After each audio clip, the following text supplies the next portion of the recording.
Puji Tuhan, Shalom, selamat pagi saudaraku dikasih Tuhan.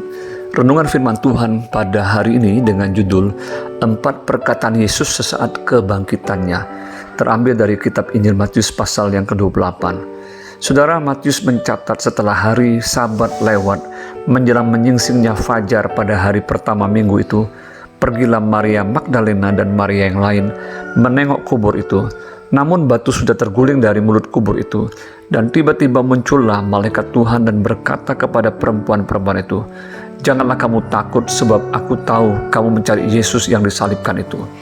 Ia tidak ada di sini, sebab ia telah bangkit sama seperti yang telah dikatakannya. Mari lihat tempat ia berbaring." Setelah mendapatkan pesan dari malaikat itu, kemudian para perempuan itu pun segera pergi dari kubur itu dengan takut dan dengan sukacita yang besar, dan berlari cepat-cepat untuk memberitahukannya kepada murid-murid Yesus tentang kebangkitannya. Disitulah tiba-tiba Yesus berjumpa dengan mereka dan berkata, "Salam bagimu." Mereka mendekatinya dan memeluk kakinya serta menyembahnya. Maka kata Yesus kepada mereka, "Janganlah takut, pergilah dan katakanlah kepada saudara-saudaraku supaya mereka pergi ke Galilea, dan di sanalah mereka akan melihat aku." Saudara, menarik sekali.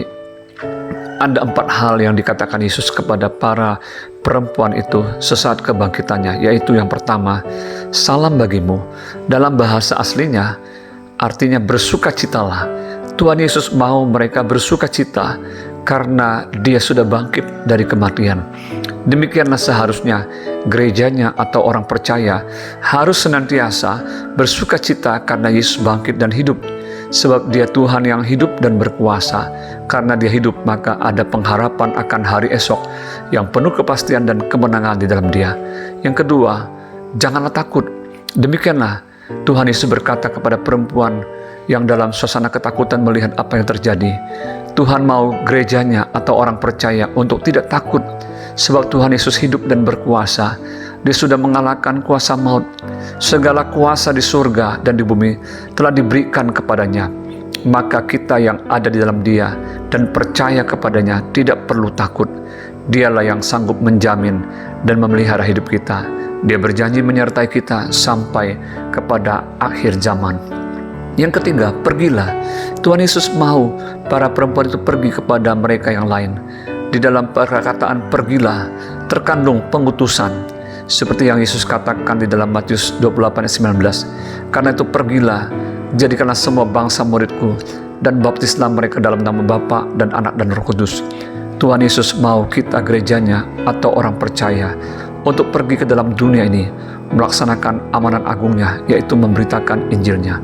Yang keempat, katakanlah atau beritahukanlah atau wartakanlah. Tuhan Yesus mau para perempuan yang melihat dia yang sudah bangkit untuk memberitahukan atau menceritakan semuanya itu kepada mereka yang lainnya. Demikianlah Tuhan Yesus mau kita gerejanya atau orang percaya mewartakan kabar baik dan sukacita itu, yaitu Injilnya.